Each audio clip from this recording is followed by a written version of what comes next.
Mike Tindall passe actuellement les fêtes de fin d'année en famille du côté de Londres.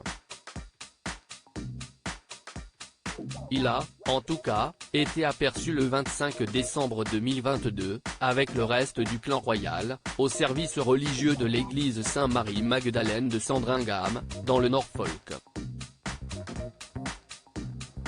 Mais à la télévision, c'est une autre histoire. L'ancien rugbyman professionnel a effectivement intégré le cast de la version britannique de l'émission Je suis une célébrité, sortez-moi de là, intitulée I am a celebrity. Get me out of here. Et il a profité d'un moment passé avec ses camarades Babatunde Alese et Owen Warner pour revenir sur les prémices de son histoire d'amour avec la jolie Zara Phillips. Zara Phillips et Mike Tindall se sont rencontrés en Australie, à Sydney, en 2003. C'est un événement sportif qui les avait réunis, un peu par hasard. Je jouais à la Coupe du Monde et elle regardait, raconte-t-il. Et j'ai été écarté de l'équipe pendant les demi-finales. Alors je suis allé boire une bière avec un autre gars éliminé et un autre qui était dans le coin. Ils avaient déjà vu Zara et ils nous ont présenté, et c'est de là qu'on a commencé à discuter.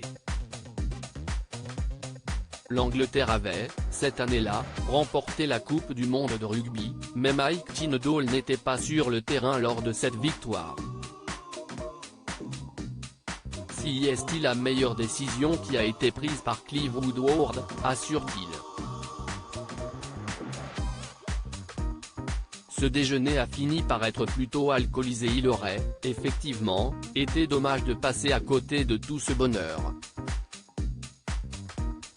Mike Tindall a épousé Zara Phillips, la petite fille d'Elizabeth II, le 30 juillet 2011 à Canongate Kirk en Écosse. Ils ont eu 3 enfants ensemble, Mia, 8 ans, Lena, 4 ans et Lucas, 1 an. Avant de concrétiser cet amour, il aura tout de même fallu que le sportif parvienne à séduire sa douce. Étant un peu aidé, il faut le dire, par l'alcool. Pour notre premier rendez-vous, on s'est juste retrouvés à l'extérieur pour déjeuner ensemble, se souvient-il. Et ce déjeuner a fini par être plutôt alcoolisé. C'est comme ça que j'ai réalisé qu'on aimait bien tous les deux être ivres. C'était un bon début. La suite, elle aussi, semble être prometteuse pour les tourtereaux.